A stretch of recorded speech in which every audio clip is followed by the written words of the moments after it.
Bueno, entonces la agenda de hoy día es contarles de dónde, quiénes trabajaron en este proyecto, comentarles el caso de estudio y las reflexiones.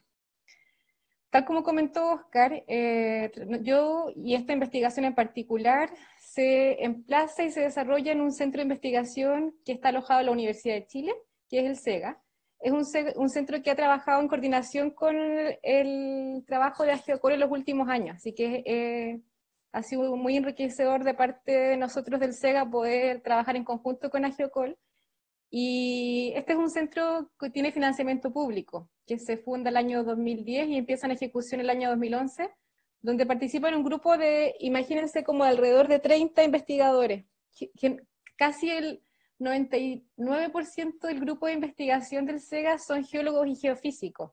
El área de investigación social ha sido un área relativamente reciente, que comenzó hace 3 años, casi 4 años, donde los esfuerzos un poco van en la línea de la promoción de la geotermia de uso directo, pero también del entendimiento de la geotermia y los aspectos socioculturales en los proyectos de generación de electricidad, que es lo que nos enmarca la charla de hoy.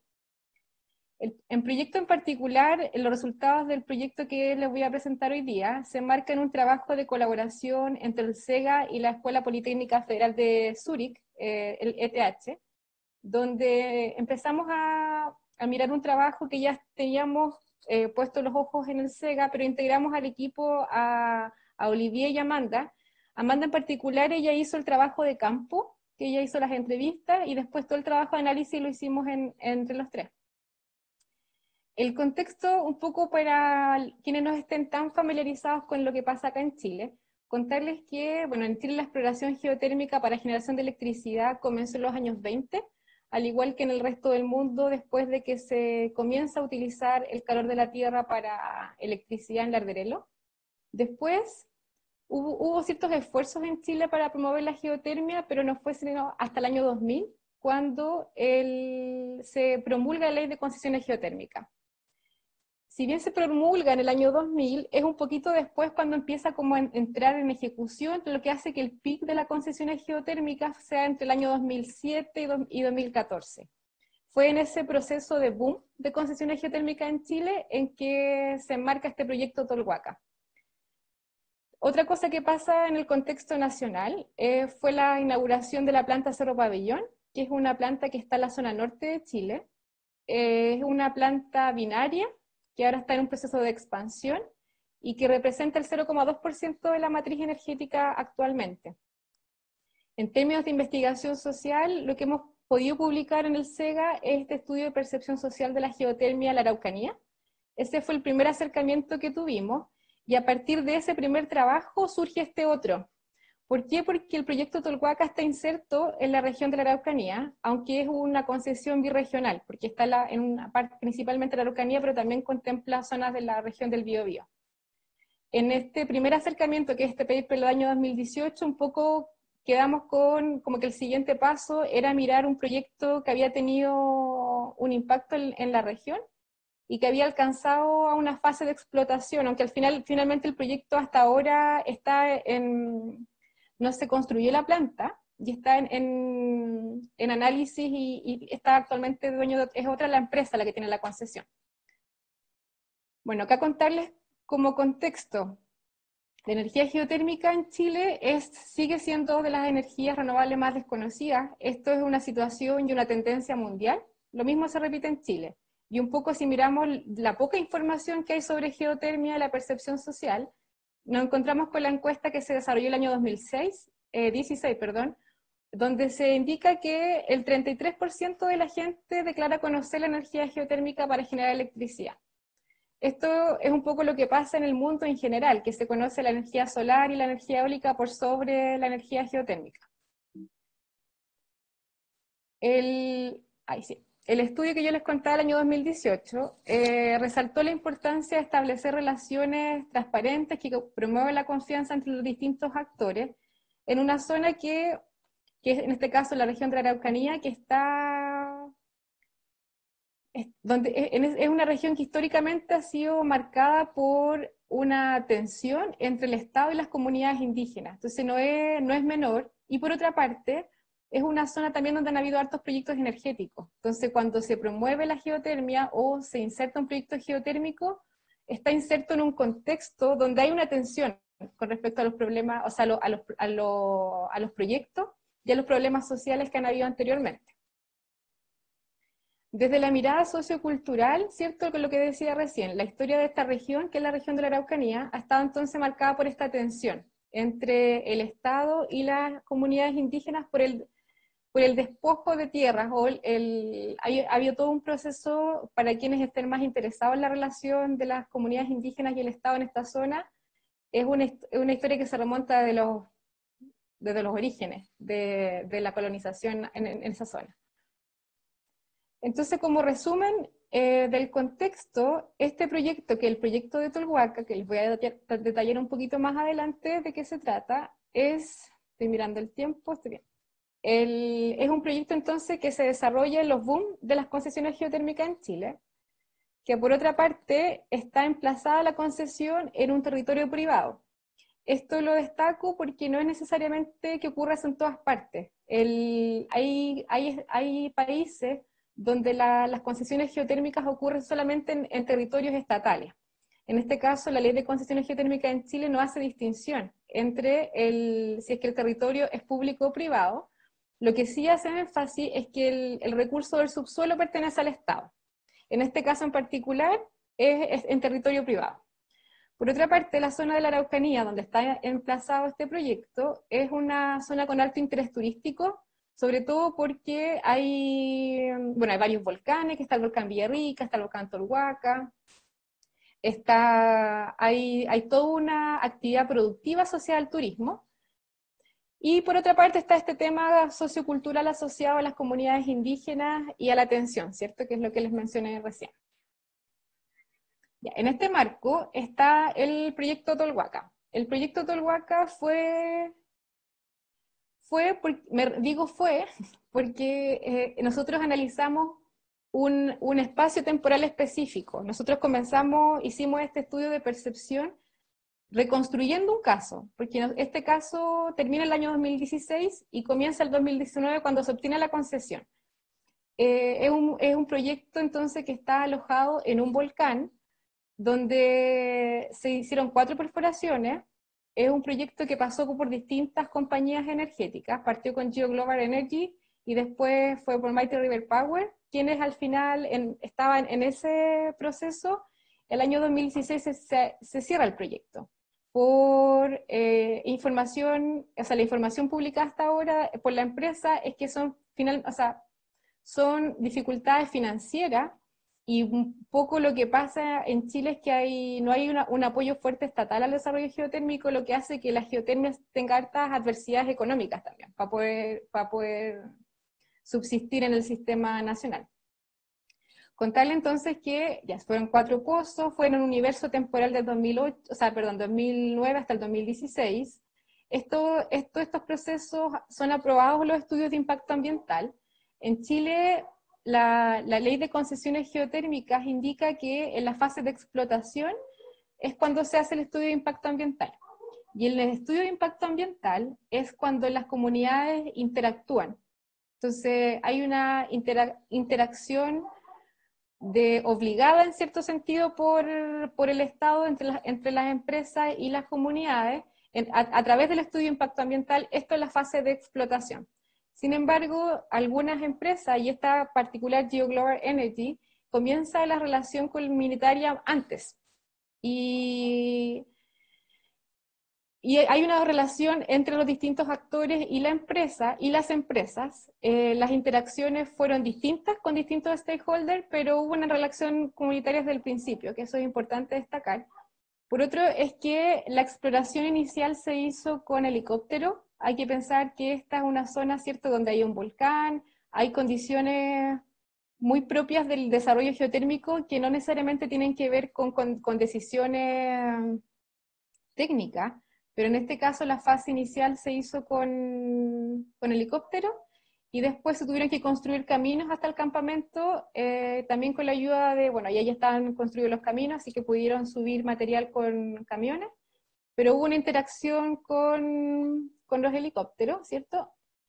Y bueno, eso un poco le quería destacar y después lo voy a retomar. No es casual que esté diciendo lo de los helicópteros.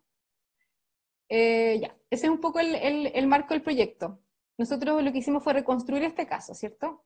Entonces, la metodología que utilizamos fue un estudio de caso, que es este. Utilizamos para poder obtener la información métodos cualitativos, y eso quiere decir que realizamos focus group y entrevistas en profundidad. Hicimos un mapeo de actores, los cuales estuvieron involucrados en el proyecto. También ocupamos metodología de bola de nieve, eso quiere decir que personas que estuvieron en el proyecto nos fueron dando luces de quiénes otras personas habían participado, y al final logramos interactuar con 24 personas. Toda la información que se reunió se analizó con el software en vivo, que es un software comúnmente utilizado para investigación cualitativa, y nosotros entregamos los resultados de este estudio a todas las participantes. Lo hicimos de forma o sea, personal o en grupo. Nosotros hicimos un workshop en Curacautín para poder entregar los resultados de este trabajo, y todos los participantes firmaron un consentimiento informado, por supuesto anónimo, donde nosotros nos comprometimos también a entregarle los resultados a ellos. Y además, como background, entrevistamos a personas, bueno, entrevistó a Amanda, que fue la encargada del trabajo de campo, personas de las empresas que estuvieron involucradas en su minuto y también del proyecto actual. Acá contarles, para quienes no estén tan familiarizados con los casos de estudio y con la mirada sociocultural que tienen estos proyectos, comentarles que el objetivo de este estudio de caso no es proveer una generalización. ¿Qué me refiero con esto? No es que lo que nosotros vayamos a aprender de Tolhuaca pueda ser aplicable a todos los contextos y podamos decir, por ejemplo, esto es lo que pasa en Chile. Lo que en realidad nos permite los estudios de caso es poder entender variables, explorar ciertos factores que después nosotros podemos interrelacionar en otros escenarios y en otros contextos, pero no es una herramienta binaria, no es que nosotros vamos a llegar a decir, oye, este es el método que hay que aplicar en otro contexto. Eso no es el objetivo de este tipo de investigación. Y también lo que nos ayuda a los estudios de caso y con los tipos de herramientas de investigación cualitativa es poder triangular factores, decir, oye, este actor nos dice esta cosa, esto un poco, y poder entender el contexto y qué fue lo que facilitó o no facilitó la percepción, o buena o mala percepción de la geotermia en este caso. Este proyecto de Tolhuaca fue un proyecto de interés público. Recordarles entonces, ¿cierto?, que estaba este boom de la concesión geotérmica. Entonces, fue uno de los pozos incluso considerados como de los más productivos en América Latina en ese minuto, aunque estaban como corriendo en paralelo con el proyecto de Cerro Pabellón, el que se inauguró en el año 2017. Y nosotros le pusimos ojo en este proyecto porque las lecciones que podamos sacar de acá creemos que igual se pueden extender, como decía, teniendo en consideración que esto no es replicar una fórmula, a contextos regionales, principalmente países andinos.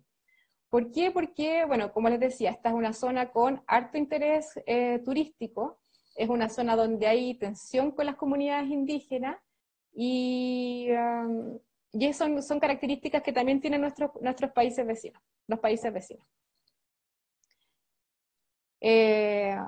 Bueno, contarles que, bueno, esto voy a pasar rapidito, los actores fueron múltiples, desde las ONG, el municipio, personas que vivían cerca, los dueños del territorio, líderes indígenas de comunidades cercanas al volcán, etc.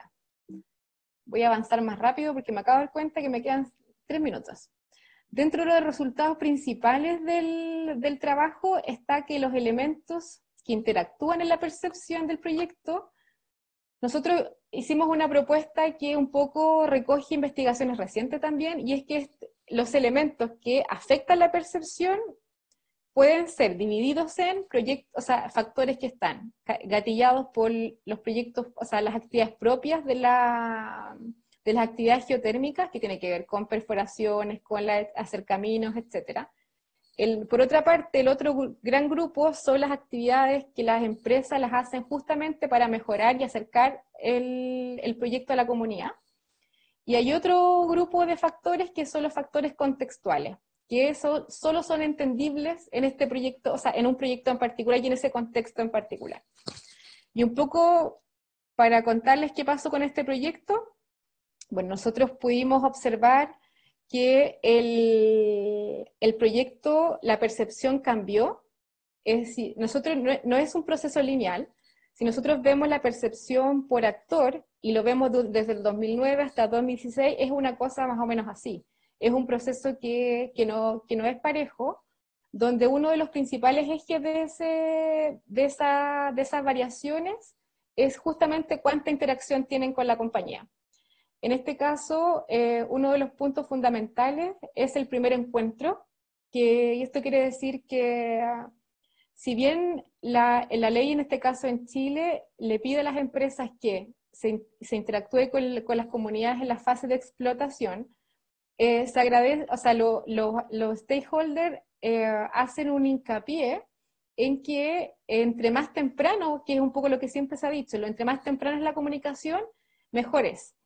¿Por qué en este caso nosotros qué nos muestra este caso? Se hizo un acercamiento temprano justamente con actores como el municipio, como los dueños del territorio, y la percepción de ellos fue bastante positiva durante todo el proyecto. Sin embargo, no era necesariamente igualmente cercana la relación que se tenía con el stakeholder quizás lejano en términos de proximidad, pero que en este caso es la comunidad de Curacautín. Entonces hubo varios actores, los cuales nosotros entrevistamos, que se enteraron del proyecto a través de los helicópteros.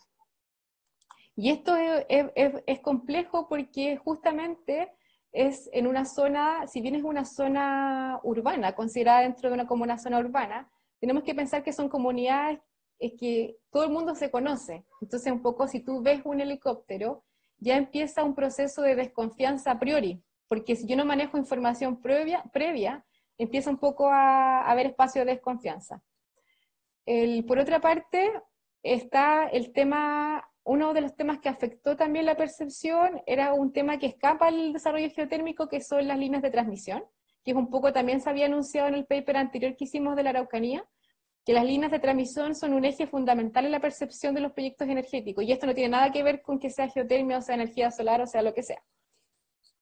El otro tema son las alteraciones en el medio ambiente, y en este caso donde es un espacio que es reconocido porque se utiliza, es un territorio pensado para la protección en el sentido de que sus actividades económicas están enfocadas en el turismo.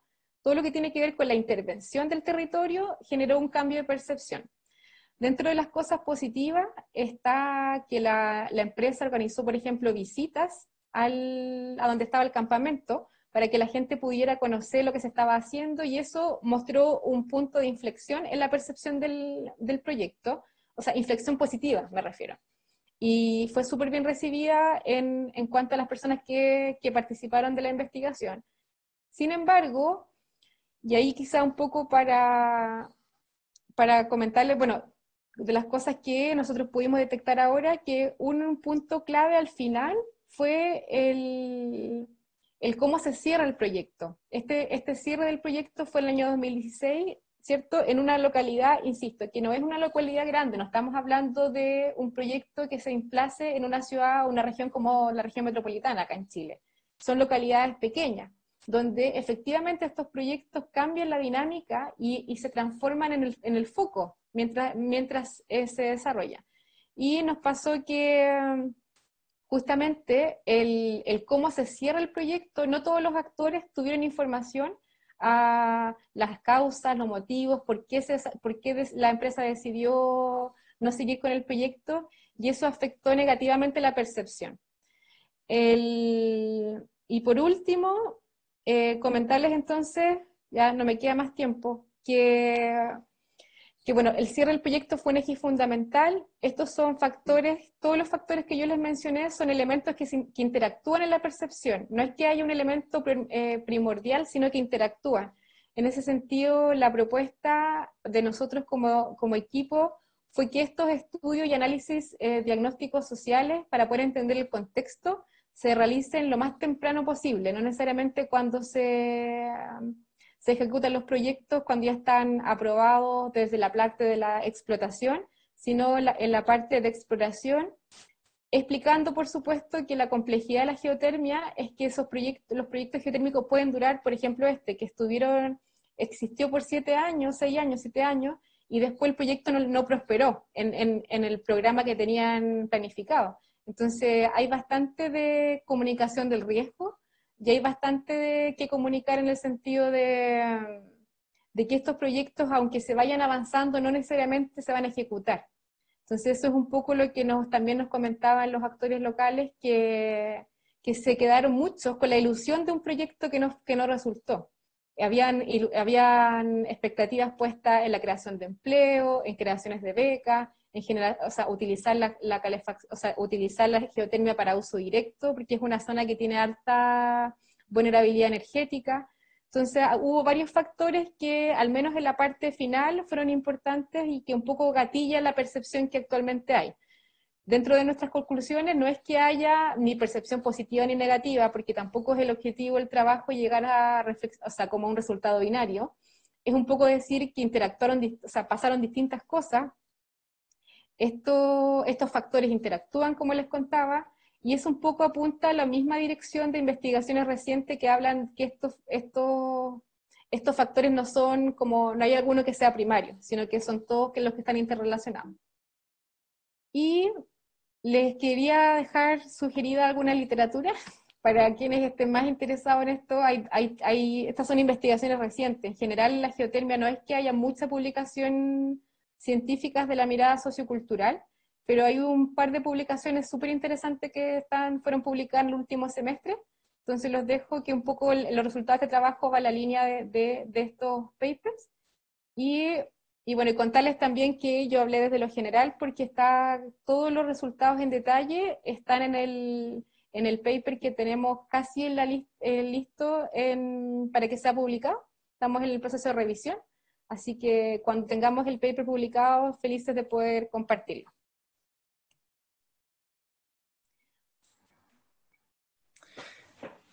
Pues genial, Sofía, mil gracias por tu presentación, excelente presentación. Gracias por cumplir también con el tiempo. Las personas que estén también interesadas en preguntarle, has puesto tu correo al final de la presentación, ¿verdad? Sí. Si quieres también lo puedes escribir en el chat para así las personas que están interesadas en contactarte, preguntarte o hacerte alguna consulta lo puedan hacer. Entonces, en estos momentos vamos a iniciar con la sesión de preguntas. Tenemos acá una pregunta de parte de Constanza Arregués. ¿Arregués o Arregués? Perdón si no lo pronuncié bien. La otra, a ver, ahí está acá, es pregunta sobre el rol del Estado en los proyectos de exploración y explotación. ¿Cuánto interviene? ¿O son inversiones 100% privadas? Acá, al menos, bueno, ahí quizás contarle a Constanza que el aparato, el framework en el que se mueve legal en Chile es que divide las concesiones, ¿cierto? Tal cual como mencionaba ella, que es de exploración y explotación, donde el Estado es el dueño del recurso geotérmico, y en el caso del Ministerio de Energía, que es el ministerio que está a cargo de las concesiones, funciona como una especie de mediador. No es que los proyectos sean del Estado. Han habido alianzas entre instituciones públicas, instituciones privadas, pero no es que el Estado es quien desarrolle los proyectos geotérmicos.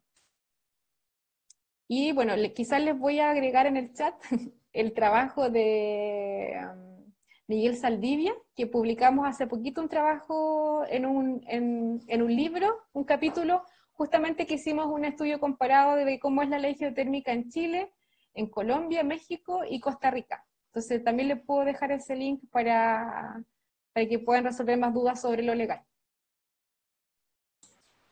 Fantástico. Constanza también pregunta, en este caso, en relación al recurso, ¿cuál es la legislación en materia de concesión para la prospección o exploración del recurso geotérmico? ¿Cuál es el rol de las comunidades indígenas en regiones donde está el recurso y si es que tienen alguna? ¿Algún rol? Bueno, claro, sí. Bueno, donde hablábamos de que la ley no hace distinciones entre que si el territorio o el terreno es privado o público, la única distinción es que el Estado es el dueño del recurso. Las herramientas que tienen las comunidades indígenas están asociadas al Acuerdo 169, lo que les permite y hacer esta demanda por la consulta indígena en el contexto de concesiones geotérmicas. Y en ese caso, el Estado otra vez ocupa el rol de mediador y un poco de poder hacer el levantamiento de todas las preocupaciones que hubiesen desde la comunidad. Sin embargo, hay hartos puntos, ¿cómo se puede decir? Como que hay un overlap entre el 169 y la ley de concesiones geotérmicas. Y ese es un punto que ha conflictuado bastante el desarrollo geotérmico en algunos sentidos porque no está bien explícito en la ley la protección del recurso hídrico y tampoco de los derechos de las comunidades. Entonces, aunque, aunque no se, o sea, al no ser explícito un poco dificulta justamente el proceso. Entonces, actualmente la ley está en un proceso de modificación y estamos esperando todos y todas esas modificaciones, pero también es un tema que es complejo el cómo hay una overlap entre el 169 y la ley de concesiones.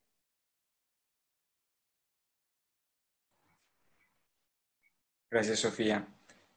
Arley Ochoa nos pregunta, ¿el proyecto tuvo que ingresar al sistema SEIA? Sí, sí, se aprobó o sea, se hizo el estudio de impacto ambiental y la consulta por el estudio de impacto ambiental y se aprobó. O sea, se aprobaron los dos procesos donde interviene el sistema, el estudio de impacto ambiental. Y en los dos contextos se aprobó. Y esa es información, también nosotros, bueno, es información pública, entonces también se puede un poco, a partir de los estudios de impacto ambiental, poder conocer cuáles son las preocupaciones de las comunidades y cuáles son los derechos a los que demandan, etcétera.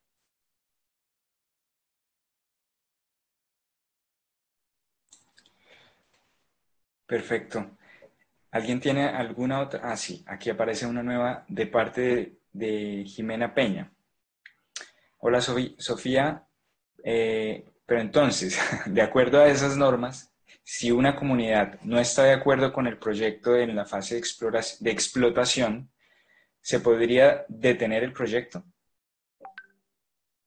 El, a ver, yo creo, o sea, más que yo creo, la experiencia que nosotros hemos tenido es que el, lo que se genera o sea, si una comunidad no está de acuerdo con un proyecto, empieza todo el proceso de negociación, donde en este caso, cuando es una comunidad indígena, es el Estado el que hace esta negociación.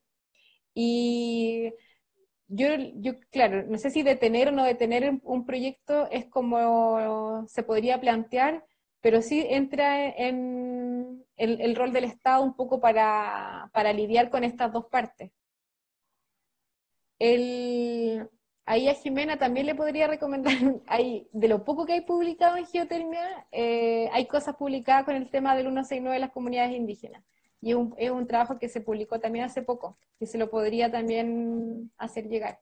Lamentablemente la publicación académica se rige por unas normas absurdas donde todo el mundo tiene que escribir en inglés, pero entonces todas las publicaciones están en inglés, pero se las podría hacer llegar a Jimena también.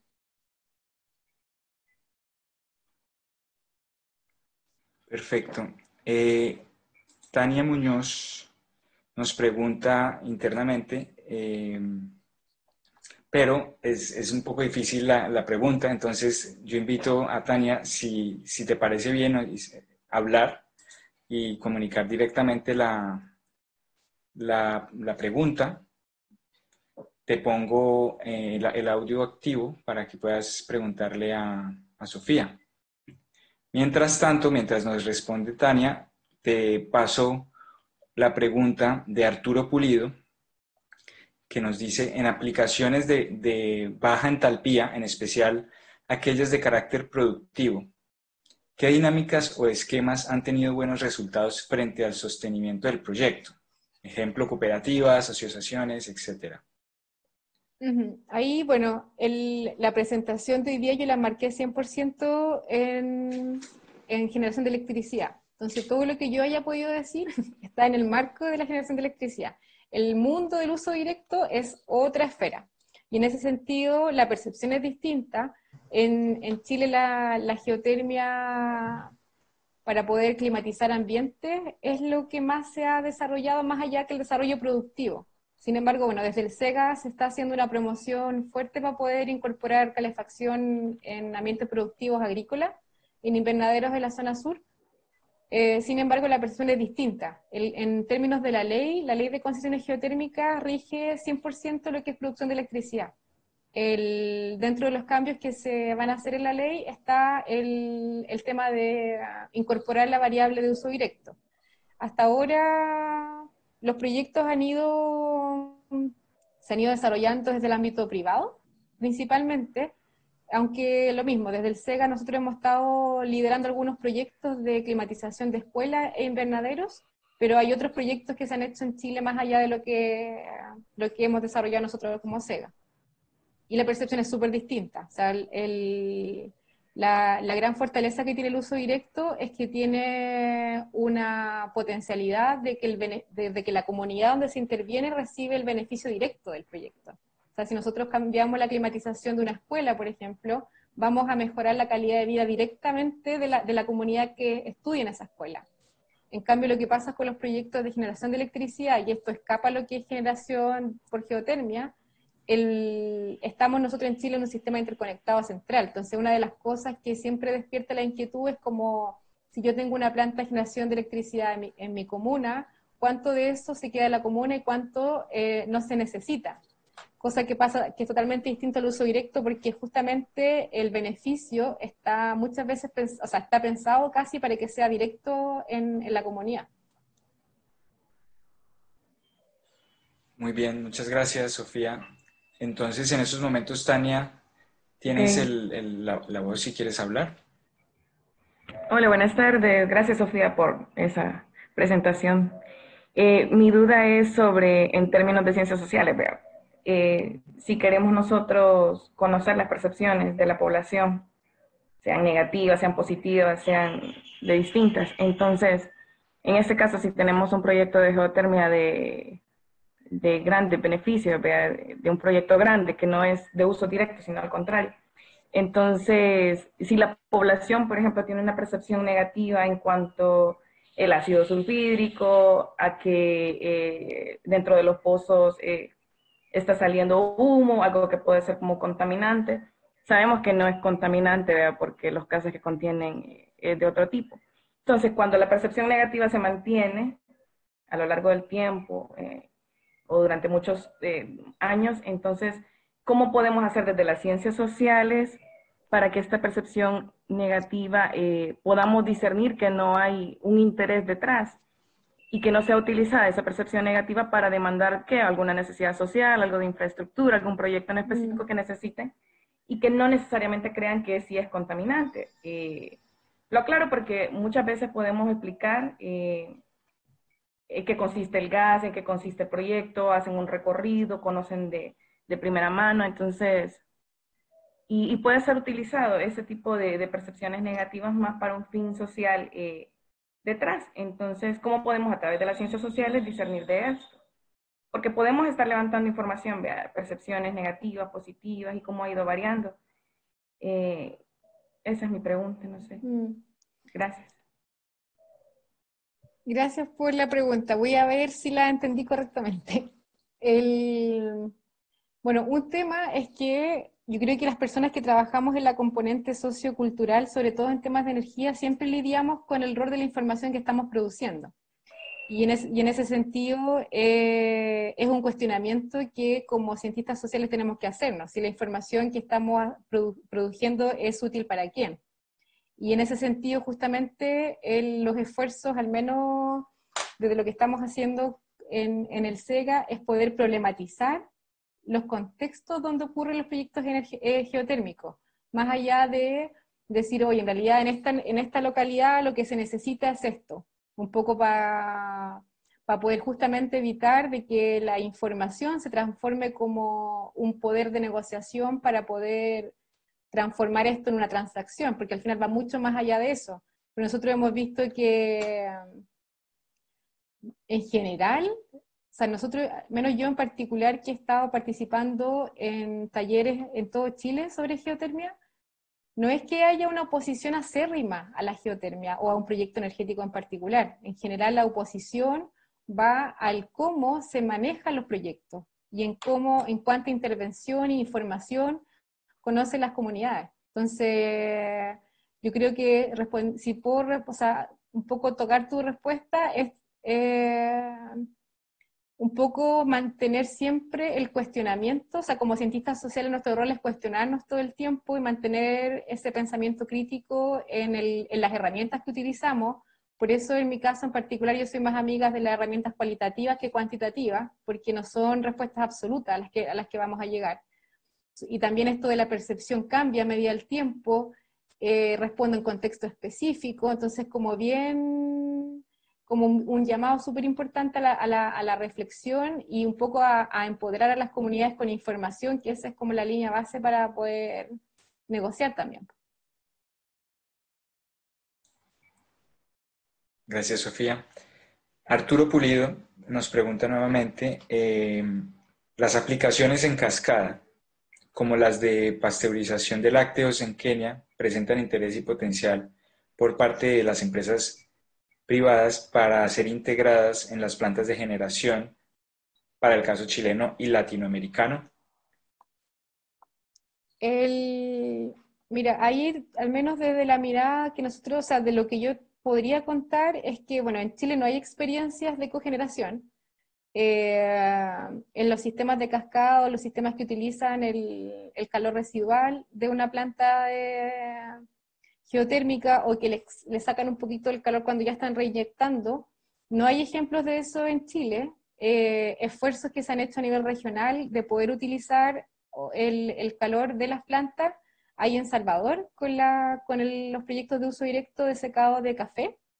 Y lo mismo, a partir de la experiencia que yo he podido como tener en los últimos años, en general la percepción tanto, bueno, en el mundo privado se ve como una oportunidad y lo que sí es que desperta harto desafíos técnicos. Y un poco se está en esa disputa de poder avanzar con el desarrollo tecnológico para poder utilizar el calor en el caso de una planta sin afectar la producción de la planta, o sea, de la electricidad misma. Pero en Chile al menos hasta ahora no tenemos plantas que ocupen el calor residual en el caso de Cerro Pabellón, y tomando la pregunta que está un poquito más arriba, es una planta que está súper aislada. Y eso es distinto a otros contextos. En el caso de Chile, este zona, Cerro Pabellón, que está en la región de Antofagasta, es una zona bien aislada totalmente alejado de los centros urbanos. Entonces, la negociación fue distinta porque las comunidades estaban más alejadas de ese territorio y se hizo con las comunidades, no tengo claridad de cómo se hizo, porque no he estudiado ese caso en particular, pero, pero al menos si uno mirara la prensa nacional, no hubo no generó un movimiento social en esa zona cuando se construyó la planta. Eso.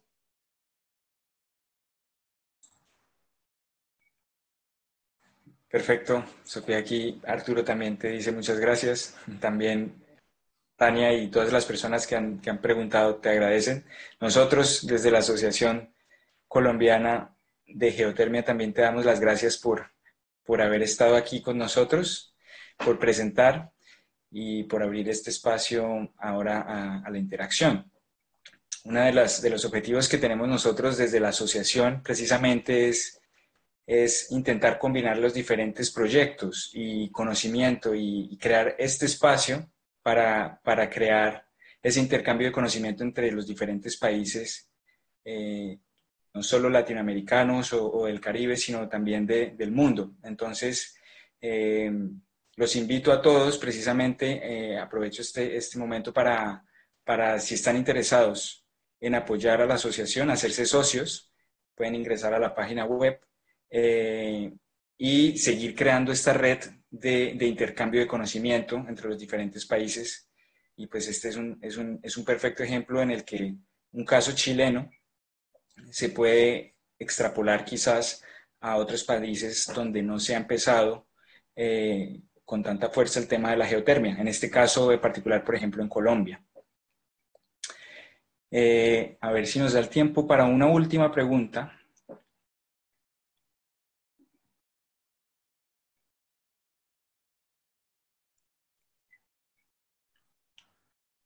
Oscar, ¿tú la vas a leer?